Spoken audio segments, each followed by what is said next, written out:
Hello everyone, welcome to OP Study. This is Niranjan. Today we will discuss about various topics. चलतु आम start करवा जो topic गुड़ाक आज पढ़ा ताको से गुड़िक है cyclone, aunty cyclone, tropical cyclone, temperate cyclone, तार कजेस फॉर्मेशन फीचर्स कन्सिक्वेंस गुड़ाक यहाँ ही मेजर जिनस साइक्लोन आंटी साइक्लोन में पढ़ा ता सहित रिलेटेड टॉपिक जो गुड़ाक अच्छी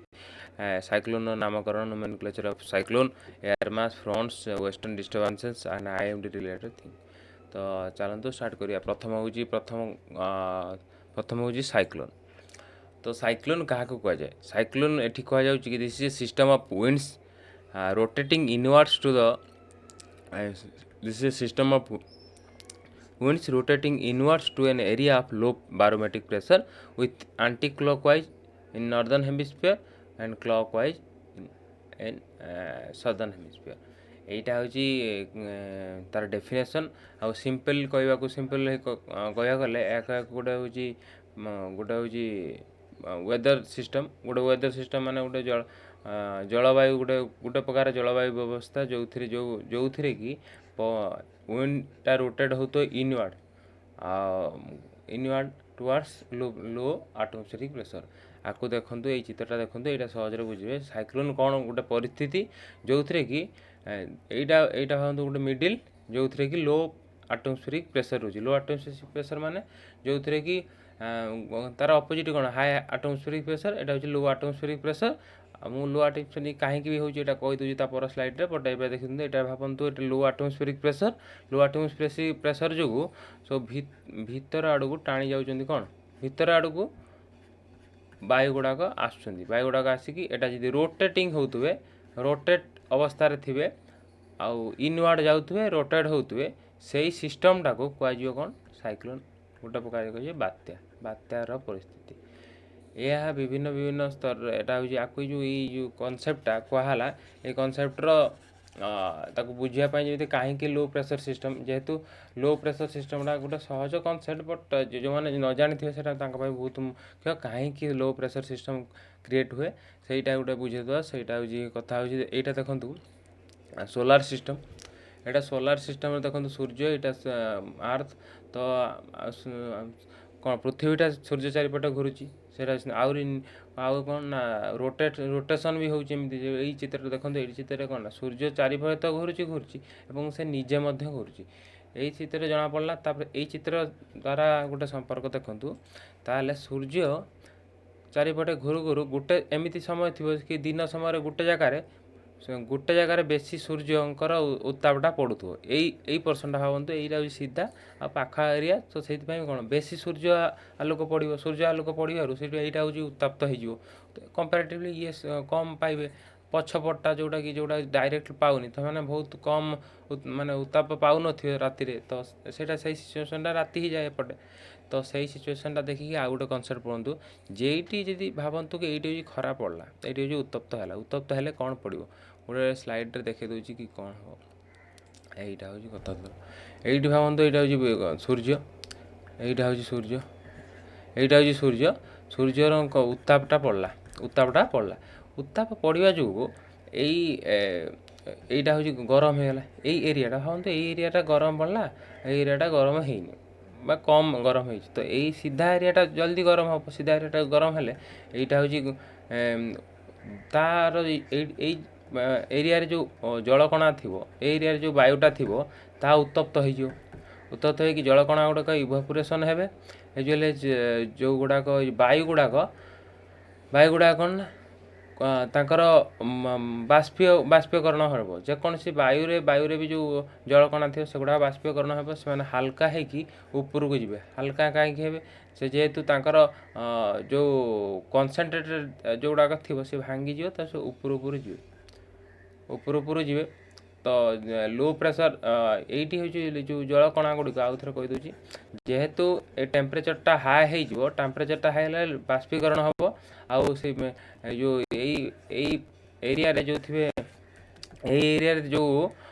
जलकणा गुड़िक थे वायु गुड़िक थी हाल्का होपर को जीवा आरंभ करेंगे ऊपर को जी तो ऊपर गले यही जो भैक्यूमटा क्रिएट है ये जो गोटे शून्य स्थान पूर्ण कर गोटे सिचुएसन है कि शून्य स्थान अच्छी पूरण करा कि पाखापाखि जो एरिया बेसी वायु थी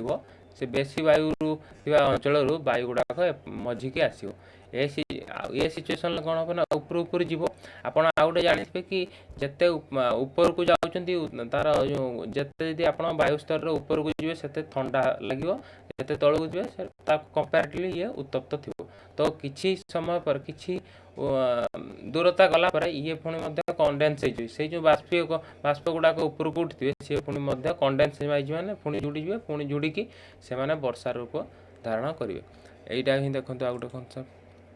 आ गोटे चित्र देखो ये चित्र देखाई कौन जेटी धर यहाँ भावतु यहाँ हूँ ये खरा है ये खरा है लो प्रेसर है खरा है लो प्रेसर माने कौन ये उत्तप्त हो माने से उत्तप्त वायु गुड़ाक ऊपर ऊपर को उठे उत्तप्त जो एरिया होगा से बाष्पीकरण हो बाष्पीकरण है जो एरिया जो वायु थे सी ऊपर को उठीजे ऊपर को उठीगले से जो तल एरियाटा कौन कम ही प्रेसर रोपर वायु तो नथिबो वायु नथिला माने कम प्रेसर रोइबो तो कम प्रेसर रहा माने ये ऊपर ऊपर उठियो आ से पाखापाखी एरिया जेतु एटी है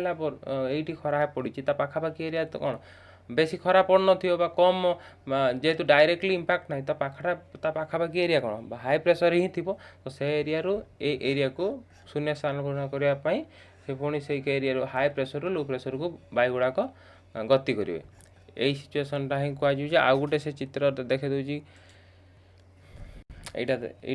ये जो कहते पूर्व स्लाइडा कहते कौन यहाँ उत्तप्त लो प्रेसर है ऊपर गला ये वर्षा आरंभ करेंगे ये ऊपर गला ये पुणी जल कणिका ये पुणी क्लाउड फॉर्मेशन करेंगे रेन ये करेंगे सेमती यही अवस्था ये जो हाई प्रेसर था ये हाई प्रेसर को लो प्रेसर होगा ये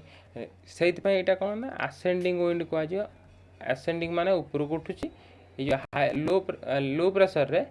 descending wind low pressure system जो सेलटा गोटे भावतु यहाँ गोटे सेल यहाँ गोटे सेल ए कौन हुए ना आसेंडिंग विंडटा ऊपर उठे ये जो जे हाई प्रेसर थी तले से डिसेंड हम माने ऊपर तलू ही आसुची प्रेसरटा तो यहाँ हूँ कनसेप्ट तो यही मुख्य कनसेप्ट पर चलतु से प्रथम स्लाइड की जी प्रथम स्लाइड कौन कहते ना प्रथम स्लाइड कहले कौन ना गोटे साइक्लोन गोटे प्रकार परिस्थिति जो थे कि भावतु गोटे मिडिलटा हो मिडिलटा माने गोटे जेकोसी स्थान भावतु यहाँ भावतु यहाँ चित्र तो देखुए यहाँ देखूँ यहाँ भावतु लो प्रेसर हवा जो तो पाखापाखी एरिया जो हाई प्रेसर एरिया सब कौन ना वायु गुड़ाक भितर आड़ को जी भितर आड़ तो गले ता सहित जदि भितर आड़ जावा सहित यहाँ जी रोटेटिंग है रोटेटिंग माने घूर ताले यही सिचुएसनटा कह साइक्लोन सिचुएसन साइक्लोनटा को ओडिया रे कौन कह बात्या बात्या जेहेतु बात्या आम ओडिशा पाई बहुत इंपोर्टाट तो से बात्यार प्रोसेसटा जाना बहुत इंपोर्टाट आउ तार जो विपरीत परिस्थिति कौन ना आंटी साइक्लोन साइक्लोन विपरीत परिस्थिति होची आंटी साइक्लोन जोटी ही माने बात्या ही बात्यार अपोजिट कंडीशन माने opposite condition it is outward spiralling air circulation around high pressure centre तो देखूँ यहीटा हूँ कौन कहूँ ना लो प्रेशर मिडिल था ये हाई प्रेशर आउटडोर आउटसाइड रे थिला ऐसे कौन भीतर आड़ को न जाऊला किंतु आंटी साइक्लोन कंडीशन रे यहीटा कह आंटी साइक्लोन कंडीशन रे कौन हम ना भीतरटा हाई प्रेशर थी हाई प्रेशर अच्छी मैंने बहुत वायु अच्छी तो बहुत वायु ये बाहर को माने बाहर आड़ को जेहेतु गोटे जगार बहुत वायु अच्छी माने ता माने कौन तो साइड रे कम वायु अच्छी तो कम वायु अच्छी माने ये बाहर को जीव आउटवर्ड मूवमेंट हो तो वायु गुड़ाक एवं आउटवर्ड हवा समय ये रोटेट करूँ ये सब वायुर जो वायु गुड़ाक रोटेट करूँ यही सिचुएसनटा कहुए रोटेट करूँ आउटवर्ड डायरेक्शन थी मझे हाई प्रेशर थी यहाँ आंटी साइक्लोन एटा ओपोजिट रे कौन ना गोटे मझे लो प्रेशर थी रोटेट करूँ एवं इनवर्ड फ्लो करूँ विंड गुड़ाक ସେଇଟା ହେଉଛି ସାଇକ୍ଲୋନ୍ आंटी साइक्लोन बुझीदे तो सही सिचुएसनटा देखूँ ये आंटी साइक्लोन कौन ना प्रेशर कंडीशन एट सेंटर ये जी डिफरेन्स देखिए तो cyclone pressure condition at centre के कौन low anticyclone pressure condition centre कौन हाई ए pattern of direction northern hemisphere southern hemisphere रे क्लॉकवाइज एंटी क्लॉकवाइज एटा काहे कि ना कि एटा हो कि कोरियोलिस फोर्स कोरियोलिस जो फोर्स जो न जानी थे ताने पूर्व ओपी स्टडी यूट्यूब चैनल छड़ा है कहीं ना कौन हूँ कोरियोलिस फोर्स ता मध्य आप जानीपर कोरियोलिस फोर्स कौन हुए कोरियोलिस फोर्स साइक्लोन गुड़ाक आंटी क्लॉकवाइज नॉर्दर्न हेमिस्फीयर एवं क्लॉकवाइज सदर्न हेमिस्फीयर सेमती आंटी साइक्लोन गुड़ाक क्लॉकवाइज माने बुझिपारुछन तो क्लॉकवाइज माने होची जदि एटा घंटा घंटारे कौन घंटा घंटा केमी चलती 1 2 3 4 केमी करके 12टा हुए तो यहाँ यही सिचुएसन एपरी टर्न टाक कह क्लॉकवाइज यार उल्टा है तान हूँ कह विपरीत आंटी क्लॉकवाइज से सिचुएसन टाक आंटी क्लॉकवाइज तो जब साइक्लोनटा नॉर्दर्न हेमिस्फीयर केमी करे ना आंटी साइक्लोन आंटी क्लॉकवाइज आउ सदर्न हेमिस्फीयर क्लॉकवाइज आंटी साइक्लोनटा नॉर्दर्न हेमिस्फीयर क्लॉकवाइज आउ सदर्न हेमिस्फीयर आंटी क्लॉकवाइज हुए यहाँ हूँ प्रथम कॉन्सेप्ट आ पर स्लाइडटा हूँ साइक्लोन क्लासिफिकेशन आम साइक्लोन को दी भाग में व्यक्त कर गोटे हूँ ट्रॉपिकल साइक्लोन गोटे हूँ एक्स्ट्रा ट्रॉपिकल साइक्लोन माने जो गुड़ाक ट्रॉपिकल एरिया देखा जाए ट्रॉपिकल साइक्लोन जो गुड़ाक ट्रॉपिकल एरिया बाहर देखा जाए एक्स्ट्रा ट्रॉपिकल साइक्लोन को आम टेम्परेट साइक्लोन बा मिड लैटिट्यूड साइक्लोन बा फ्रंटल साइक्लोन बा वेव साइक्लोन कहीपर कारण ये मिड लैटिट्यूड बा टेम्परेट रीजन रे होती आ गोटे तांकर जदि देखा कि फीचर्स गुड़ाक देखा आम देखीदा कि यहाँ गुड़ाक रीजन रे देख टेम्परेट रीजन जो ट्रॉपिकल रीजन यहाँ देख ये चित्र देखाई लाल एरिया ये टोटाल एरिया टाक यहाँ हूँ ट्रॉपिकल एरिया माने tropic of cancer northern part रे tropic of Capricorn southern part रे आरी मध्य जो एरिया से एरिया को ट्रॉपिकल एरिया यही एरिया भितर जो साइक्लोन गुड़ाक या होती सेगुड़ाक ट्रॉपिकल साइक्लोन कहुए आपको छाड़ला जो एरिया जहाँ भी हुए जोड़ा ट्रॉपिकल सब ट्रॉपिकल जो टेम्परेट जोन पोलार जोन से दुटा जोन ले जी पाखापाखि हुए तो आम कहीपर कौन एक्स्ट्रा ट्रॉपिकल मेजोरिटी जोड़ा एक्स्ट्रा ट्रॉपिकल एगुड़ा टेम्परेट रीजन में हुए से टेम्परेट साइक्लोन कहुए आपको जदि देखा कि आम फीचर्स गुड़ाक देखा temperate cyclone tropical cyclone tropical cyclone features गुड़ा कौन ना से एक्चुअली गेल फोर्स यही पूर्व स्लाइड रे गेल फोर्स एक्सीड कर दौथे माने मिनिमम ताकर 63 किलोमीटर पर आवर बेगर ताकर पवन बहुत हो तो एटा देखा से कौन ना भायोलेंट होता भायोलेंट माने बहुत भयंकर होता से हाई स्पीड थाए भायोलेंट होता हेवी रेनफॉल सहित आसी स्टॉर्म सर्ज स्टॉर्म सर्ज माने हूँ नदी जो समुद्र रे झड़ तैयारी करती जोड़ा बड़ हाई उच्चतार कौन कौन ढेउ आसे से कहते कौन ना acute pressure acute low pressure अच्छी एक्यूट लो प्रेशर माने जो गुड़ाकर जो मिडिल पर्सन ले बहुत कम प्रेशर थे ना एवरेज जानते एवरेज जन जानवे 1013-14 भितर नॉर्मल गोटे एवरेज सी लेवल जोटा थाए नॉर्मल प्रेशर थाए आम जो एनवायरमेंट रे जो रोचु किंतु जदि एक्यूट लो प्रेशर माने 960 माने 8 के पाखापाखि है 60 पाखा कम 1010 हेले 10-15 हेले 60 पाखापाखि 50-60 पाखापाखि कम हो गलानी तार प्रेशर माने नॉर्म एवरेज ठार तो आउ गोटे कौन फीचर रहा ना tropical cyclone acute low pressure आउ गोटे रहा कि strong pressure gradient force pressure gradient फोर्सटा मुझे बुझे दूसरी प्रेशर ग्रेडियंट बुझेदेवी आउ गोटे हूँ कि यहाँ बुझे स्ट्रॉन्ग प्रेशर ग्रेडियंट फोर्स आउ गोटे कौन ना एवरेज डायमीटर जोड़ाक साइक्लोन डायमीटर कौन के रही माने मिनिमम 150 रु 300 किलोमीटर आउ यही जो साइक्लोन ट्रॉपिकल साइक्लोन गुड़ाक ट्रेड विंड सहित फ्लो करते ट्रेड विंड माने जानते ये ट्रेड विंड यहाँ भी ट्रेड विंड यही चित्रटार अच्छी ये चित्रटार ना बट चित्रटार ताने देखी ये चित्र थे कि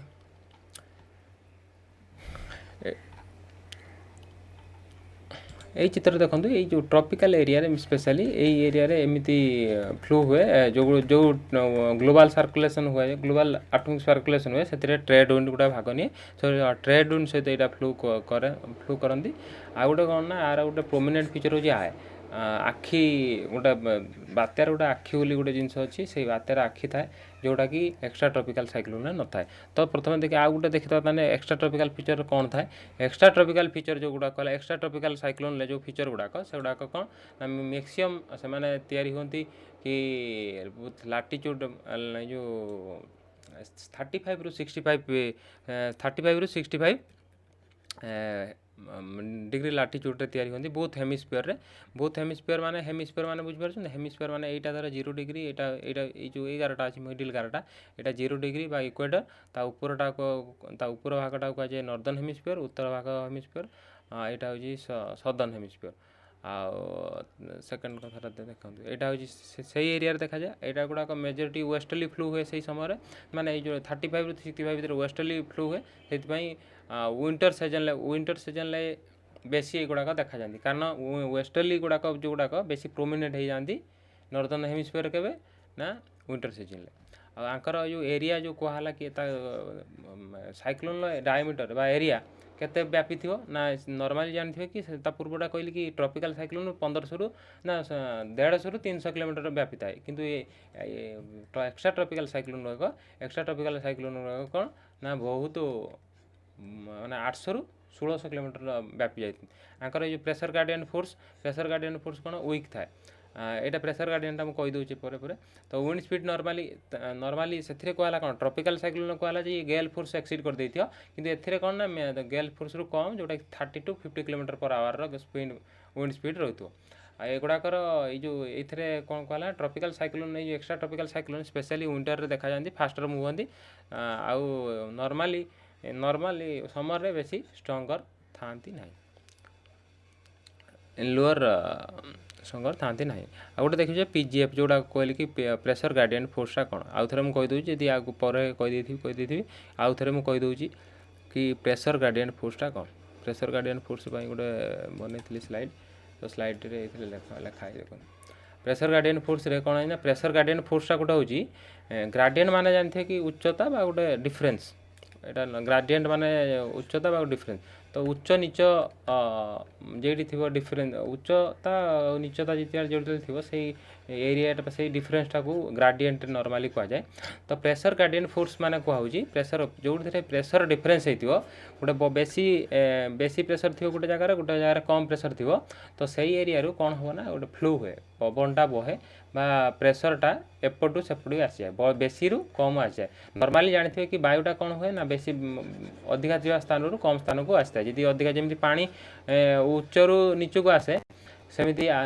पवन नियम कौन ना जी कम थी जो जो एरिया कम थी से एरिया कम से एरिया बेसी थी एरिया से एरिया को कम थी एरिया को आसवे तो प्रेशर गार्डियन फोर्स आउ थे कहीदे प्रेशर गार्डियन फोर्स हूँ कौन ना यहाँ हूँ गोटे प्रकार बल जो बलटा कहीं तैयारी हुए ना जो डिफरेन्स हो प्रेशर गोटे सरफेस रे डिफरेन्स अच्छी मैं तार कम बेसी अच्छी से फोर्सटा देखा जाए यही चित्रटा देखो ये चित्र में यहाँ हूँ हाई प्रेशर यहाँ हूँ लो प्रेशर जनाई हाई प्रेशर लो प्रेशर कौन हाई प्रेशर लो प्रेशर रू जीव हाई अधिका पवन अधिका थी वायु कम थी वायु कम लो प्रेशर को नॉर्मली वायु फ्लो हम जो फोर्स रे यहाँ जीव से कहुए कौन प्रेशर गार्डियन फोर्स जदि देखूँ ये चित्र देखाई कौन ना यहाँ हूँ कौन 1020 मिलिबार प्रेशर अच्छी यहाँ 1016 मिलिबार प्रेशर अच्छी नॉर्मली 1020 ରୁ 1016 जीव ताने नॉर्मली फ्लो करुँची तो आर जी डिफरेन्सटा 1016 चार डिफरेन्स यहाँ 16 ରୁ 20 होता कत 4 डिफरेन्स जदि यहाँ 40 डिफरेन्स हो 40 डिफरेन्स माने यहाँ कि 1020 यहाँ 900 केते तो ता भीतर डिफरेन्स जब 40 हो बहुत जोर फ्लो करियो रेदर देन नॉर्मली फ्लो तो जिते बहुत जोर फ्लो करे ताको कहा जाए स्ट्रॉन्ग ग्रेडियंट फोर्स माने बहुत जोर फोर्स करुच्ची तो नेट फोर्स तार बहुत हाई हो जाउची आउ जिते स्लो रे फ्लो करुच्ची वीक प्रेशर ग्रेडियंट से जो वीक प्रेशर ग्रेडियंट कौन ना नॉर्मली एक्स्ट्रा ट्रॉपिकल साइक्लोन जेतु तांकर डिफरेन्स जोटा प्रेशर ग्रेडियंट डिफरेन्सटा बहुत कम था किंतु ट्रॉपिकल साइक्लोन बहुत बेसी थी तार फोर्सटा वीक स्ट्रॉन्ग था तो नॉर्मली यहाँ देखी दिंतु आउ थे कहीदे ट्रॉपिकल साइक्लोन फीचर भितर ये जो कहते स्ट्रॉन्ग प्रेशर ग्रेडियंट फोर्स माने हूँ प्रेशर डिफरेन्स रू गोटे प्रकार ग्रेडियंट फोर्स जो प्रेशर कम बेसी जो फोर्सटा लगी था जो फोर्सटा बाहर जो फोर्सटा व्यवहार अच्छी ता जो ट्रॉपिकल साइक्लोन गोटे हूँ प्रभावित हुए सहीटा ही गोटे फीचर जो स्ट्रॉन्ग प्रेशर गार्डियन कौन ना ट्रॉपिकल साइक्लोन फीचर आउ extratropical cyclone weak pressure gradient ତା ପର ସ୍ଲାଇଡ୍ ହେଉଛି କି condition suitable for tropical cyclone formation. କେଉଁ କଣ୍ଡିସନ୍ଟା ଟ୍ରପିକାଲ୍ ସାଇକ୍ଲୋନ୍ ପାଇଁ ବହୁତ ସୁହାଉଛି ବା କେଉଁ କଣ୍ଡିସନ୍ ହେଲେ ଟ୍ରପିକାଲ୍ ସାଇକ୍ଲୋନ୍ ଫର୍ମେସନ୍ ହୁଏ। ତ ଲାର୍ଜ ତ ଗୋଟେ ପ୍ରଥମ କାରଣ ହେଉଛି ଏଇ ଯେଉଁ ଟ୍ରପିକାଲ୍ ସାଇକ୍ଲୋନ୍ ଗୁଡ଼ାକ କ'ଣ ନା ହେଉଛି ସି ସର୍ଫେସ୍ରେ ପ୍ରଥମେ ତିଆରି ହୁଏ। କାହିଁକି ତିଆରି ହୁଏ ନା ଦେଖି ଯଦି ଲାର୍ଜ ସିଟା ଯେହେତୁ କମ୍ପାରେଟିଭଲି ଧର ଦେଖିବେ କି ଏଇ ମ୍ୟାପ୍ରେ ଦେଖନ୍ତୁ କି ଇଣ୍ଡିଆ ଗୋଟେ ଧର ଏତିକି ଗୋଟେ ଇଣ୍ଡିଆ ଏତିକି ଗୋଟେ ତା ବହୁତ ବଡ଼ ଆକାରରେ କ'ଣ ଅଛି ସେଇ ସି ସର୍ଫେସ୍ ଅଛି। ସି ସର୍ଫେସ୍ ଯେହେତୁ ଅଛି ତ ସେଇ ଲାର୍ଜ ଏରିଆରେ ଯଦି ଟେମ୍ପରେଚର୍ ବହୁତ ହାଇ ରହିବ ମାନେ କନଷ୍ଟାଣ୍ଟଲି ଯଦି ହାଇ ରହିଲା ତ ସେଇଠି କ'ଣ ହେବ ନା ଇଣ୍ଟେନ୍ସିଫାଏ ହେବ। ସେଇଠି ହିଁ ପ୍ରଥମ ଷ୍ଟାର୍ଟ ହୁଏ। ଯଦି ଟେମ୍ପରେଚର୍ ହାୟର୍ ଦେନ୍ 26.7 ଡିଗ୍ରୀ ସେଲସିୟସ୍ ରହିବ ଲାର୍ଜ ସି ସର୍ଫେସ୍ରେ, ସେଇଟା ଗୋଟେ କାରଣ କରିବ, ସେଇଟା ହିଁ ପ୍ରଥମେ ତିଆରି କରିବ କ'ଣ ନା ହେଉଛି ଟ୍ରପିକାଲ୍ ସାଇକ୍ଲୋନ୍ର କଣ୍ଡିସନ୍ ତିଆରି କରିବ। ଆଉ ନା କ'ଣ ଆଉ କେଉଁ କଣ୍ଡିସନ୍ ତାକୁ ଶୁଆଉଛି ନା ପ୍ରେଜେନ୍ସ ଅଫ୍ କୋରିଓଲିସ୍ ଫୋର୍ସ ମୁଁ ଆଗରୁ କହିଦେଇଛି ଗୋଟେ ପୂର୍ବ ଗୋଟେ ଭିଡ଼ିଓ ଅଛି କୋରିଓଲିସ୍ ଫୋର୍ସ, ଯେଉଁମାନେ ଦେଖିନଥିବେ ତାକୁ ଦେଖିପାରିବେ। ତ କୋରିଓଲିସ୍ ଫୋର୍ସ ପ୍ରେଜେନ୍ସ ଥିଲେ ତାକୁ ବହୁତ ସୁହାଇବ। ଯେହେତୁ କୋରିଓଲିସ୍ ଫୋର୍ସରେ ହିଁ ବେଣ୍ଡ ହେଉଛି, ରୋଟେସନ୍ ହେଉଛି। କୋରିଓଲିସ୍ ଫୋର୍ସ ରୋଟେସନ୍ରେ ଯେହେତୁ ଆର୍ଥର ରୋଟେସନ୍ରେ କୋରିଓଲିସ୍ ଫୋର୍ସର ଗୋଟେ କୋରିଓଲିସ୍ ଇଫେକ୍ଟ ହେଉଛି, ସେଥିପାଇଁ କୋରିଓଲିସ୍ ଫୋର୍ସର ପ୍ରେଜେନ୍ସ ରହିବା ଦରକାର। ଯେ ଏଟା ନର୍ମାଲି ସେଇଥିପାଇଁ 5 ଡିଗ୍ରୀ ମାନେ ଇକ୍ୱେଟର ଠାରୁ ଟିକେ ଦୂରେଇକି ରହିବା ଦରକାର। ଯେହେତୁ ଇକ୍ୱେଟର ପାଖରେ ବହୁତ ଲୋ କୋରିଓଲିସ୍ ଫୋର୍ସ ଥାଏ, ସେଥିପାଇଁ କ'ଣ ଅଛି ନା 5 ଟୁ 8 ଡିଗ୍ରୀ ନର୍ମାଲି ଯଦି ଆଇଟିସିଜେଡ୍ ରହିବ। ଆଇଟିସିଜେଡ୍ ନର୍ମାଲି କ'ଣ ଲୋ ପ୍ରେସର କେଉଁଠି ହୁଏ ପାଖାପାଖି ସେଇ ଟ୍ରପିକାଲ୍ ଏଇ ଯେଉଁ କହନ୍ତି ଇକ୍ୱେଟର ପାଖରେ, କିନ୍ତୁ ଇକ୍ୱେଟର ପାଖରେ ହେଲେ କୋରିଓଲିସ୍ ଫୋର୍ସ ନାହିଁ। କୋରିଓଲିସ୍ ଫୋର୍ସ ଯେହେତୁ ନାହିଁ ତ ଟିକେ ମାନେ ଯେଉଁ ଟ୍ରପିକାଲ୍ ଏରିଆରେ ଟିକେ ଇକ୍ୱେଟର ଟିକେ ଛାଡ଼ିକି ମାନେ 5 ଟୁ 8 ଡିଗ୍ରୀ ଭିତରେ ହେଲେ ଏଇଟା ବହୁତ ତାକୁ ସୁହାଇବ। ଆଉ ଗୋଟେ କ'ଣ ସ୍ମଲ୍ ଭେରିଏସନ୍ ଭର୍ଟିକାଲ୍ ୱିଣ୍ଡ ମାନେ ଭର୍ଟିକାଲ୍ ଏଇଟା ହେଉଛି ହରାଇଜେଣ୍ଟାଲ୍, ଏଇଟା ହେଉଛି ଭର୍ଟିକାଲ୍ ୱିଣ୍ଡରେ ଯଦି ଭେରିଏସନ୍ ଥିବ ତାହେଲେ ଆଙ୍କୁ ୱିଣ୍ଡ ଏଇ ଯେଉଁ ସାଇକ୍ଲୋନ୍ ଫର୍ମେସନ୍ରେ ମଧ୍ୟ ସୁହାଇବ। ଆଉ ଗୋଟେ କ'ଣ ପ୍ରି ଏକ୍ଜିଷ୍ଟିଂ ହେବ ଲୋ ପ୍ରେସର ଏରିଆ। ଗୋଟେ ହେଉଛି ଯଦି ପୂର୍ବରୁ ଯଦି ଲୋ ପ୍ରେସର ଏରିଆ ଥିବ ସେଇ ଲାର୍ଜ ଏକ୍ସପାନ୍ସ ସିରେ, ଗୋଟେ ଜାଗାରେ ଭାବନ୍ତୁ କି ଏଇଠି ଆଇଟିସିଜେଡ୍ ଅଛି, ଏଇଠି ଗୋଟେ ଯେଉଁ ଜାଣିଥିବେ ଯେଉଁ ଡୋଲଡ୍ରମ୍ସ ଯେଉଁଟା ନା ଡୋଲଡ୍ରମ୍ସ ତ ହାଇ ପ୍ରେସରରେ, କିନ୍ତୁ ଲୋ ପ୍ରେସରରେ କ'ଣ ନା ଯଦି ଜାଣିଥିବେ କି ଗୋଟେ ଏରିଆରେ ବହୁତ ଲୋ ପ୍ରେସର ଥିଲେ କ'ଣ ହେବ ନା ଏଠି ସେଇଟା ଟ୍ରପିକାଲ୍ ସାଇକ୍ଲୋନ୍ରେ ଫର୍ମେସନ୍ରେ ସୁହାଇବ। ତାପରେ ସେକେଣ୍ଡ ହେଉଛି divergence of upper divergence above sea level. ସି ସିଷ୍ଟମ୍ରେ ଏଇ ଚିତ୍ରଟା ଦେଖନ୍ତୁ, ଏଇ ଚିତ୍ରଟା ମାନେ ଦେଖିବା କେଉଁ ଚିତ୍ରଟା ଏଇ ଚିତ୍ରରେ ଦେଖନ୍ତୁ କି ଅପର ଡାଇଭରଜେନ୍ସ ମାନେ ହେଉଛି ଏଇଟା ଦେଖନ୍ତୁ। ଯଦି ଏଇଟା ସି ସର୍ଫେସ୍ ଭାବନ୍ତୁ, ଏଇଟା ସି ସର୍ଫେସ୍, ଏଇଟା ହେଉଛି ଲୋ ପ୍ରେସରରେ ଅଛି ମାନେ କ'ଣ ଏଇଟା ଉପରକୁ ଉଠୁଛି ମାନେ ଏଇ ଯେଉଁ ଅପର ଏରିଆରେ ଡାଇଭରଜେନ୍ସ ହେଉଛି। କନଭରଜେନ୍ସ ମାନେ ମିଶିକି ତଳକୁ ଆସିବା, ଯେଉଁଟାକି କନଭରଜେନ୍ସ ହୁଏ। ଏଇଟା ହେଉଛି ଏଇ ଯେଉଁ ଡାଇଭରଜେନ୍ସ ମାନେ ହେଉଛି ଦୁଇ ପଟିକି ପଳାଇ ଯାଉଛି ଆଉ ସବୁଆଡ଼ିକି ଖେଳି ଯାଉଛି। ତଳୁ ଲୋ ପ୍ରେସର ମାନେ ସବୁଆଡ଼ୁ ଟାଣିକି ଆଣୁଛି, କିନ୍ତୁ ଉପର ଏଇ ବାଟେ ଦେଇକି ପୁଣି ପଳାଉଛି। ଏମିତି ସିଷ୍ଟମ୍ ହେଲେ ତାକୁ ବହୁତ କଣ୍ଡିସନ୍ଟା ସୁହାଇବ। ଏଇଟା ହେଉଛି କଣ୍ଡିସନ୍। ତ ତାପରେ ହେଉଛି ତାପର ଦେଖିବା ଯେ କିପରି ଫର୍ମେସନ୍ ହୁଏ। ତ ତାକୁ ଯଦି ନର୍ମାଲି ଦେଖିବା ଯେ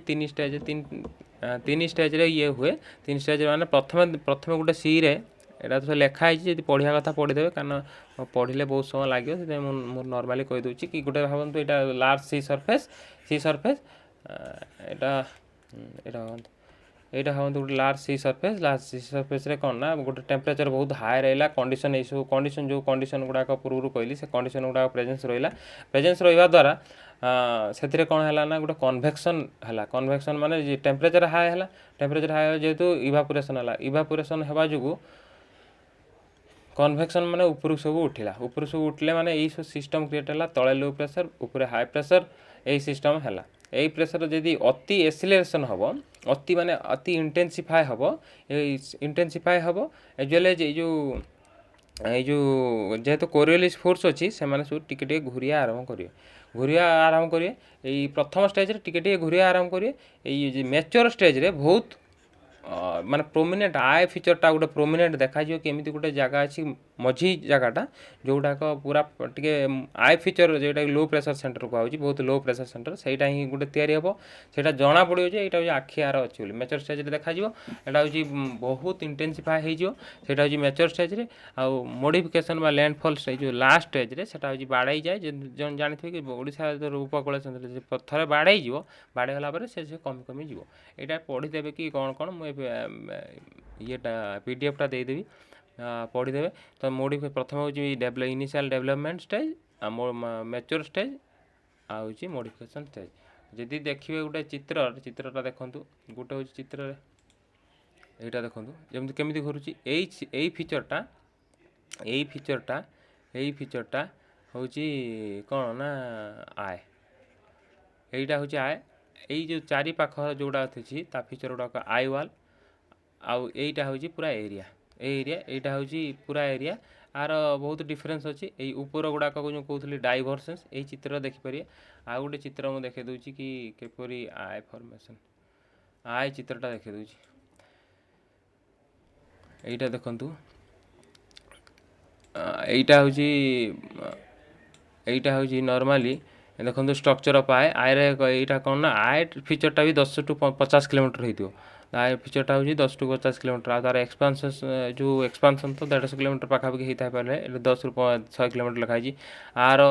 ଆଏରେ କ'ଣ ହେଉଛି ନା ଆଏ ଫିଚର୍ସ ଗୁଡ଼ା ଏଇ ଚିତ୍ରଟା ଦେଖିଲେ କି ଏଇ ଚିତ୍ରରେ ଦେଖିବେ ଯେ ଏଇ ଫିଚରଟା ଏମିତି ମାନେ ସ୍ୱେଲିଂ ହେଉଛି, ଯେଉଁଟାକି ରାଉଣ୍ଡ ହେଉଛି, ରାଉଣ୍ଡ ମାନେ ଘୁରିବା ସହ ପ୍ରଥମ ସ୍ଲାଇଡ଼୍ରେ ଯେଉଁ ଚିତ୍ରଟା ପ୍ରଥମ ଏଇଟା ଘୁରୁଛି ଏଇ ଯେଉଁ ଏଇ ଆଏ ଫିଚରଟା 10 କିଲୋମିଟରରୁ 50 କିଲୋମିଟର ଯାଏ ମଧ୍ୟ ହୋଇଥାଏ। ତ ଏଇ ପୁରାଟା ହେଉଛି 150 କିଲୋମିଟର 300 କିଲୋମିଟର ହେଇଥାଏ, କିନ୍ତୁ ଏଇଟା ହେଉଛି ଗୋଟେ ଯେଉଁ ଫିଚରଟା 150 ମାନେ 10 ରୁ 50 କିଲୋମିଟର, ମାନେ ଆଖିଟା ଯେଉଁଟା ଲୋ ପ୍ରେସର ଏରିଆଟା ପୁରା, ଯେଉଁଟା ମାନେ ଆଉ ସବୁ ଏରିଆରୁ ବାୟୁଟାକୁ ଆଣୁଛି, ତ ସେଇ ଏରିଆଟା ହେଉଛି। ଆଉ ଗୋଟେ ଏଇ ଚିତ୍ରଟା ଦେଖିଦିଅନ୍ତୁ। ଏଇ ଚିତ୍ରଟା କ'ଣ, ଏଇ ଚିତ୍ର ଦେଖିବେ, ଏଇଟା ହେଉଛି ଦେଖ, ଏଇଟା ଲ୍ୟାଣ୍ଡଫଲ୍ ଏରିଆ। ଲ୍ୟାଣ୍ଡଫଲ୍ ଏଇ ଚିତ୍ରଟା ଦେଖିଥିବେ ନର୍ମାଲି। ଏଇ ଚିତ୍ରରେ କ'ଣ ହେଉଛି ନା ନର୍ମାଲି ଲ୍ୟାଣ୍ଡଫଲ୍ ହେଇଯାଉଛି, ଲ୍ୟାଣ୍ଡଫଲ୍ ହେଇକି ଆଗେଇ ଦେଖ ଯାଉଛି। ଏଇଟା ବାଡ଼େଇ ହେଲା, ବାଡ଼େଇ ଏଇଟା କମିଯିବ, ଏଇଟା ଟୋଟାଲ୍ ହେଉଛି ଏମିତି ହିଁ ଡିସାପିୟର ହେଉଛି। ଏଇଟା last stage of development, last stage ହେଉଛି ଏଥିରେ। ତ এইটা ହେଉଛି ଫର୍ମେସନ୍, ଆଉ ଇଏ ହେଉଛି ଫର୍ମେସନ୍। ଆଉ ଗୋଟେ ଯଦି ଦେଖିବେ କି ଆଉ ଗୋଟେ ଏଇ ଚିତ୍ରଟା ଦେଖିଦିଅନ୍ତୁ। ଏଇ ଚିତ୍ରରେ କ'ଣ ହୁଏ, ଟ୍ରପିକାଲ୍ ସାଇକ୍ଲୋନ୍ ଯେଉଁ କ୍ଲାସିଫିକେସନ୍ ମଧ୍ୟ କରିହେବ।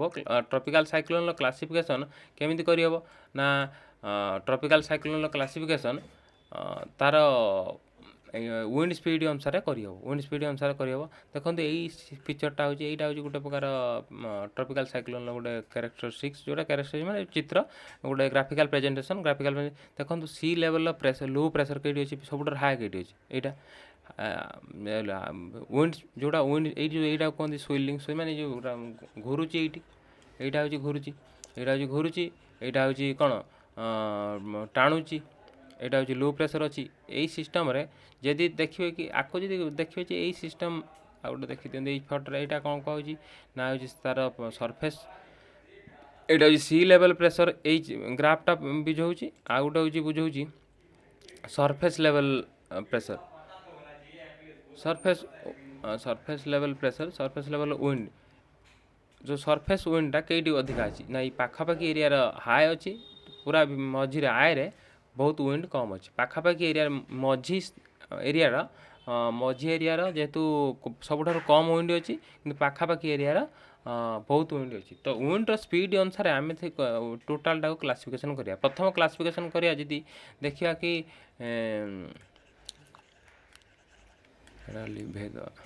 ପ୍ରଥମ କ୍ଲାସିଫିକେସନ୍ ଦେଖିବା, କ୍ଲାସିଫିକେସନ୍ ଦେଖନ୍ତୁ ଯଦି ତା'ର ୱିଣ୍ଡର ସ୍ପିଡ଼ 60 ରୁ 90 ହେଇଥିବ, ସେଇଟା ସାଇକ୍ଲୋନିକ୍ ସିଭିୟର୍ ସାଇକ୍ଲୋନିକ୍, 90 ରୁ 120 ଭେରି ସିଭିୟର୍, 100 ରୁ 120 ରୁ 180, 120 ରୁ 180 ରୁ 220 ଅଛି ସୁପର। ଏଇଟା ଆଉ ଥରେ ସ୍ଲୋ କରିକି ଦେଖିଦେଲେ ହେବ। ଏଇଟା ହେଉଛି ସାଇକ୍ଲୋନିକ୍ ଷ୍ଟର୍ମଟା 60 ରୁ 90 କିଲୋମିଟର। ସିଭିୟର୍ ସାଇକ୍ଲୋନିକ୍ ଷ୍ଟର୍ମଟା 90 ରୁ 120, 90 ରୁ 120 ଗୋଟେ ହେଉଛି ଯଦି ସ୍ପିଡ୍ ହେଇଥିବ ୱିଣ୍ଡର ସ୍ପିଡ୍ ଆଚିଭ୍ ହେଇଯିବ ତାହେଲେ ତାର ହେଉଛି ସିଭିୟର ସାଇକ୍ଲୋନିକ୍ ଷ୍ଟର୍ମ। ତାପରେ ହେଉଛି କ'ଣ ନା ଏ ଭେରି ସିଭିୟର ସାଇକ୍ଲୋନିକ୍ ଷ୍ଟର୍ମ 100 ରୁ 120 ରୁ 180 ଯଦି ୱିଣ୍ଡ ସ୍ପିଡ୍ ହେଇଗଲା। ତାପରେ ହେଉଛି ଏକ୍ସଟ୍ରିମଲି ସିଭିୟର ସାଇକ୍ଲୋନିକ୍ ଷ୍ଟର୍ମ ତାର 120 ରୁ 220 ये 220 ରୁ ଏଭବ୍ ହେଇଗଲା ତାହେଲେ ହେଉଛି ସୁପର ସାଇକ୍ଲୋନ୍, ଯେଉଁଟାକି ଫନି ବା 1919 ବାତ୍ୟା ସେଇଗୁଡ଼ାକ ହେଉଛି ସୁପର ସାଇକ୍ଲୋନ୍ରେ ସେଇଥିପାଇଁ ଯାଉଛି। ତ ଏଇ କଥାଟାକୁ ଜାଣିଲେ ଆଉ ଗୋଟେ ଦେଖିଦିଅନ୍ତୁ ଏ ସ୍ଲାଇଡ଼୍ଟା କ'ଣ ନା ନର୍ମାଲି ୟାର ଟାଇମିଂ ଅଫ୍ ସାଇକ୍ଲୋନ୍ଟା ଯେଉଁ ରୁହେ ସେଟା ହେଉଛି ରୁହେ କ'ଣ ପ୍ରି ମନସୁନ୍ରେ ହୁଏ, ମାନେ ମନସୁନ୍ ସିଜିନ୍ର ପୂର୍ବରୁ କି ଏପ୍ରିଲ ଜୁନ୍ ଭିତରେ ହୁଏ। ଆଉ ଗୋଟେ ହୁଏ କେବେ ନା ଆଉ ଗୋଟେ ହୁଏ ହେଉଛି पोस्ट मनसून जोटा कि अक्टोबर ରୁ डिसेम्बर। यही अक्टोबर डिसेम्बर स्पेशली आम अक्टोबर 1-2 ना कौन होता 1999 जो यहाँ ही हुए यहाँ मैक्सीम जो पोस्ट मनसून हुए सेटा बहुत मत जो मत लगुच नुहे नॉर्मली यहाँ ही बड़जोर हुए, यहाँ ही बड़जोर हुए। आ गोटे देखीदे कि यहाँ देखो यहाँ हूँ नॉर्दर्न हेमिस्फीयर, यहाँ हूँ सदर्न हेमिस्फीयर। एटार कौन ना एटार जी देखिए तो एटार जी देखी दिंतु एटार देखीदे कौन ना northern hemisphere southern hemisphere. Southern hemisphere यहाँ आर जो विंड जो रोटेशनटा केमी हो क्लॉक आंटी क्लॉक वाइज, यहाँ हूँ southern hemisphere clock wise aunty clock wise गोटे आंटी क्लॉक मैंने एमती बुलूँ मैंने घंटार उल्टा बाट दे बुलूँ। आटा जी देखिए यदि देखिए यहाँ ऑस्ट्रेलिया ऑस्ट्रेलिया पाखे केमी बुलूँ ना क्लॉक क्लॉक वाइज मैंने घंटा जमी घंटा घंटा जमी बुलूँ से बुलूँ। आउ गोटे देखी दिंतु कि जोड़ा तार नाटा नोमेनक्लेचरटा पढ़िया। नोमेनक्लेचरटा कौन ना जो ट्रॉपिकल साइक्लोन डिफरेंसटा नोमेनक्लेचर जोड़ा कि नामकरणटा डिफरेंस हुए। हरिकेन कह जाए कौटी हरिकेन कह जाए जो कैरेबियन सी आड़े आउ एटा हूँ आपको जो टाइफून कह जाए कौन सी सर्फ जो चाइना साउथ चाइना सी साउथ चाइना सी पाखापर कह जाए साइक्लोन कह जाए आम भारत वर्ष। यही बात्यार विभिन्न विभिन्न ना अच्छे आउ टाइम तो पढ़ुलु हेमिस्फीयर पढ़ुलु। तो नॉर्मली एबे आसतु नोमेनक्लेचर। नोमेनक्लेचरटा यहाँ ही देखीदेलु कि कौन कौन अलग अलग जगह कौन कौन कहुच्छी नोमेनक्लेचरटा पढ़िदेवा। नोमेनक्लेचरटा यहाँ देखो टाइफून ये कहुच्छी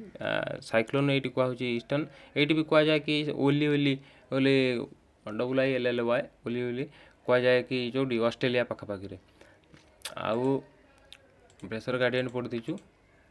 नोमेनक्लेचर ऑफ साइक्लोनटा कहूँ कौन वर्ल्ड मेट्रोलॉजिकल जो आम जो फनी मनी किए दौची ना से कौन गोटे वर्ल्ड मेट्रोलॉजिकल ऑर्गेनाइजेशन किछि किछि रीजन 6टा रीजन ना कौन करी पूरा वर्ल्ड को वर्ल्ड जोटा कि इंडियन ओशन रीजन रे आमर जो ये 8टा कंट्री मिसिकी गोटे ऑर्गेनाइजेशन करछन्ती सेमाने तांको निज अनुसार देश सब देश गोटे गोटे ना देइछन्ती पर जेमती कि फनी फनीटा बांग्लादेश नामकरण फनी होता। तो इंडियन ओशन जेकोसी तैयारी होची जेकोसी तैयारी होची नुआ तो सही अनुसार होची से माने पूर्वर गोटे करदे कि चार्ट यहीटा ही हम तापर जो तापर जेकोसी ट्रॉपिकल साइक्लोन फॉर्मेशन हम इंडियन ओशन रे तार ना यहाँ हम से ना किए दूसरी ना से गोटे इंडियन ओशन रीजन रे गोटे ऑर्गेनाइजेशन करछन्ती से कंट्री से 8टा कंट्री मिसछन्ती से जमीक Bangladesh India Maldives Myanmar Oman Pakistan Sri Lanka Thailand यही रीजन मिसिकी से नामकरण दौरान। आउ जो जानले तो वर्ल्ड ट्रॉपिकल साइक्लोन को विभिन्न विभिन्न एरिया रे विभिन्न विभिन्न ना रे कह जाए जमीक कहुच्छी कि साइक्लोन साइक्लोन हरिकेन टाइफून ओली ओली तो एमती विभिन्न प्रकार नामकरण करा जाउची। आउ जदि देखिए तापर कनसेप्टटा हूँ कि ट्रॉपिकल जो ट्रॉपिकल साइक्लोन जब इम्पैक्टटा देखिए ताने इम्पैक्टटा तो 3टा प्रकार तार हुए तार विंडटा बहुत हाई हुए तो से बहुत डैमेज कर दिए प्रॉपर्टी। टोरेंशियल रेन माने बहुत प्राय लगाण वर्षा जोटा कह जाए लगाण वर्षा इनलैंड फ्लडिंग यहाँ ही करे। स्टॉर्म सर्ज माने हूँ समुद्रर जो ढेउटा बहुत ऊपर को उठी आसे स्टॉर्म सर्ज यही 3टा जोड़ाक 3टा करे आ अनुसार बहुत नेगेटिव इम्पैक्टटा पड़े अर्थनीति एवं सोसाइटी गोटे होल इम्पैक्ट करे गोटे तापर हूँ कह फॉर्मेशन जदि कह कि एक्स्ट्रा ट्रॉपिकल साइक्लोन जोड़ा कि ता विषय कहवा तार सब कह कौन ନା ତାକୁ ଏମିତି ବୁଝେଇ ହେବ। एक्स्ट्रा ट्रपिकल साइक्लोन को आम केपरि बुझे पारे। एक्स्ट्रा ट्रपिकल साइक्लोन जमी साइक्लोन बुझेले कि एमती आस initial stage prime initial stage mature stage आ गोटे हूँ डिसअपियरेंस स्टेज गोटा जोटे लास्ट स्टेज एथिरे सेमती स्टेज अनुसार हुए। यही जो स्टेज वेब थ्योरी अनुसार से कौन सी कौन 5-6टा थ्योरी अनुसार 5-6टा स्टेज रे माने साइक्लोनटा हो। तो साइक्लोन से कौन कौन ना ये हूँ कौन सी कौन कौन ना एयर मास अनुसार हो। एयर मास अनुसार हो माने एयर मासटा प्रथम बुझा कौन ना एयर मासटा ईस्टर्न प्रथम एयर मासटा बुझा एयर मासटा बुझी एयर मास आउ तार रिलेटिव कनसेप्ट हूँ एयर मास क्या कह जाए। एयर मास भावतु गोटे हूँ गोटे बड़ एरिया गोटे प्रकार फीचर थी गोटे प्रकार तार बड़ एरिया गोटे पवन बड़ एरिया गोटे वायु थे आउ से वायु गुड़ाकर सामान फीचर थी सामान मान फीचर माने जमी टेम्परेचर पाखापाखि सामान पाखापाखि ह्यूमिडिटी सामान पाखापाखि मॉइस्चर कंटेंट सामान तो पाखापाखि सामान हेले यही बड़ एरियाटा को कहुए एयर मास एटा नॉर्मल कथा। आउ से एयर मासटा कौन एयर मासटा को कहुए कौन ना वार्म एयर मास कही पारे गोटे जदि गरम थी वार्म एयर मास नने ठंडा थी कोल्ड एयर मास यहीटा हूँ कथा। ठंडा ओभरऑल देखा कि यहाँ जी ठंडा अच्छी ठंडा बा नॉर्मली अच्छी यार टेम्परेचर लो अच्छी तो टेम्परेचर लो है पाखापाखि तार मॉइस्चर कंटेंट कैपेसिटी कम हो तो तार जो से जो तार डिफरेंस आपे आपे हो जी टेम्परेचर वाइज देखिए कि नॉर्मली वार्म टेम्परेचर से डिफरेंस कहुए वार्म एयर मास आ कोल्ड एयर मास तार डिफरेंसिएशन जी ज्योग्राफी ऑप्शनल विभिन्न प्रकार आर अच्छी पाखापाखि बहुत अधिक अच्छी 48टा पाखापाखि ना कौन अच्छी तो डिफरेंसेस अच्छी सेटा न पढ़ी नॉर्मल देखिए से हूँ नॉर्मल कथा कि गोटे प्रकार एयर मास गोटे बड़ एयर मास माने गोटे एयर वायु रे गठित गोटे बड़ एरिया जो थे कि सामान टेम्परेचर थी सामान टेम्परेचर मॉइस्चर कंटेंट पाखापाखि सामान थी तो ताको कह से एयर मास जी देखिए कि when two air masses have distinctive properties meet at boundary that called जदि दीटा एयर मास जदि कोल्ड एयर मास जदि डिफरेंस जमी कोल्ड एटा जो कोल्ड एयर मास एटा हूँ वार्म एयर जदि दी जन मिसिले दी जन भेटिगले गोटे जगार से जो एरिया भेटले कहुए फ्रंट ताकू जो एरिया भेटले सेटा कहुए कौन फ्रंट। दीटा कनसेप्ट एयर मास आउ फ्रंट ये जिनस जानले कि एयर मास गोटे प्रकार मास एयर रे गठित गोटे प्रकार बड़ एरिया जो एरिया रे समान टेम्परेचर समान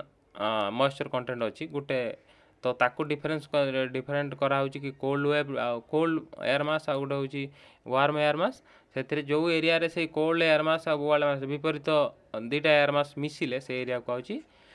फ्रंटा हूँ चारि प्रकार विभक्त कर cold front warm front occluded front stationary front आपको अवश्य दरकार ना आप पढ़ीपारे कहीं हूँ यहाँ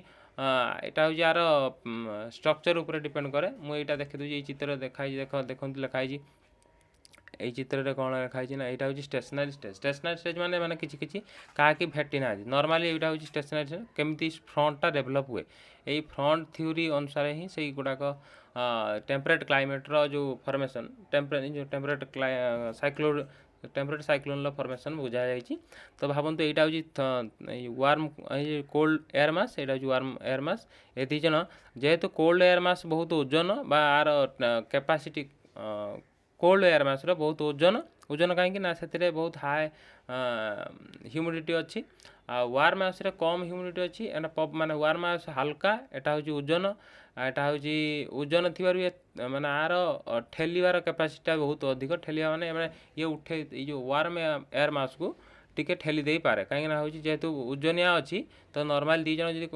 बाड़े जी ताने हूँ वार्म एयर मास ऊपर उठो माने ये जेहेतु जगटा से जगटा नहीं होथो ताने ऊपर उठो यहाँ हूँ नॉर्मल कनसेप्ट कोल्ड एयर मास ये चित्र देखो यहाँ फ्रंट डेभलप केमी हुए ना हूँ प्रथम धर दीटा स्टेशनरी स्टेज अच्छा से बाड़े माने ये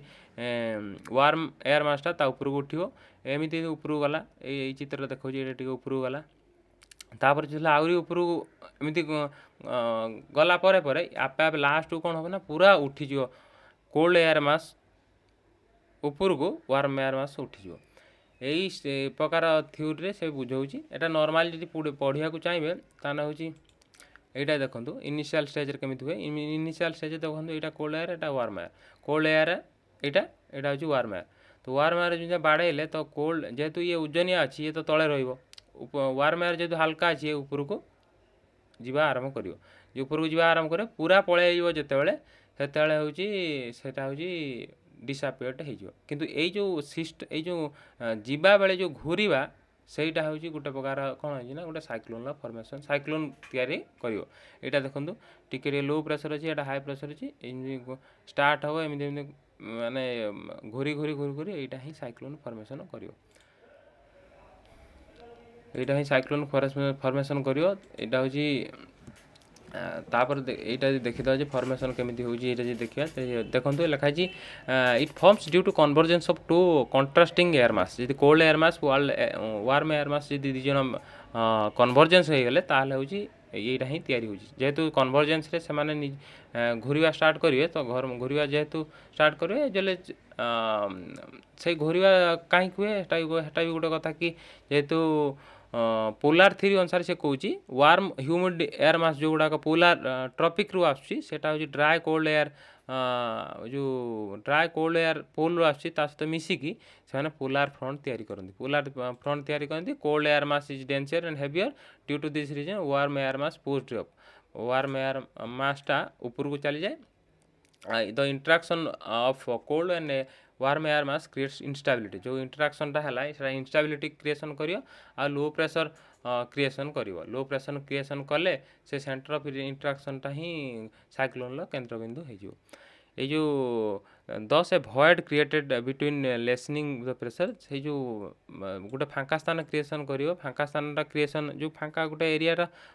लो प्रेशर क्रिएशन करियो। से लो प्रेशर को पूरण करने पाखापाखि एरिया रु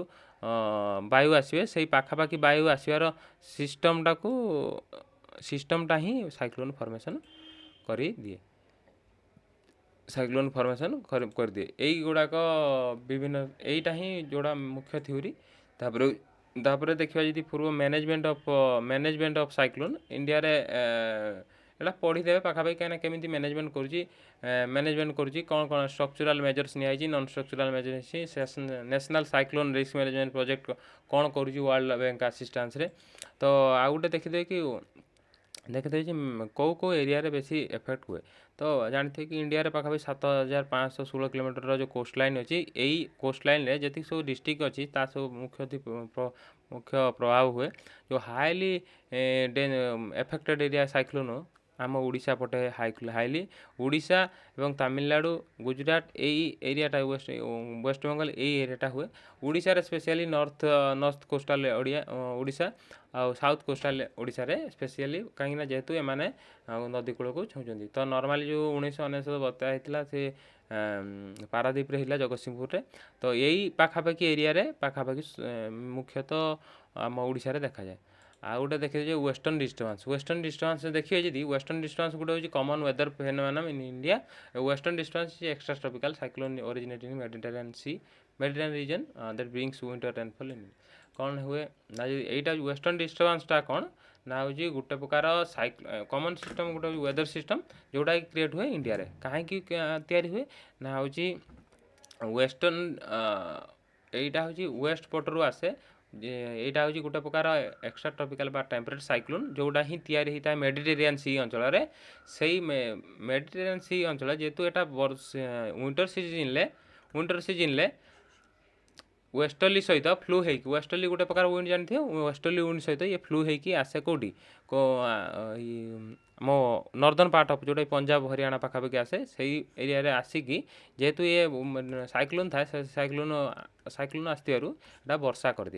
दिए। ये वर्षाटा बहुत आम हेल्पफुल हुए जो रबी क्रॉप तैयारी रे नॉर्थ जोटा पंजाब हरियाणा रे। यहाँ ही नॉर्मल कथा। तापरटा हूँ लास्ट कॉन्सेप्टटा हूँ आ गए देखिए अर्ली वार्निंग रे कौन कौन अर्ली वार्निंग रे जो कलर ग्रेडिंग सिस्टम यहाँ भी देखिए अर्ली वार्निंग आईएमडी जो आईएमडीटा देखिए I M D India meteorological department जोटा कि 1875 तैयारी होता earth science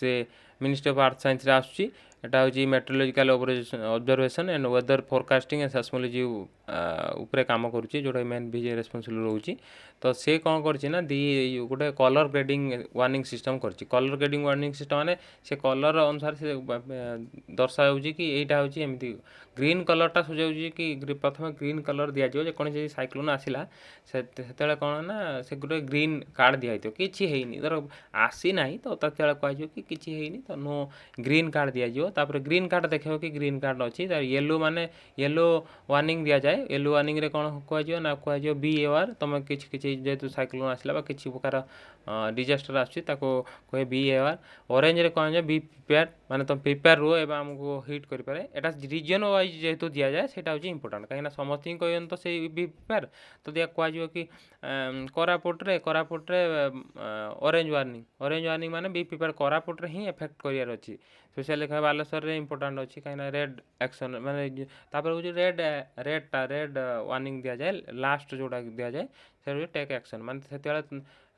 government फंक्शनारी as well as लोक मान कह जाए कि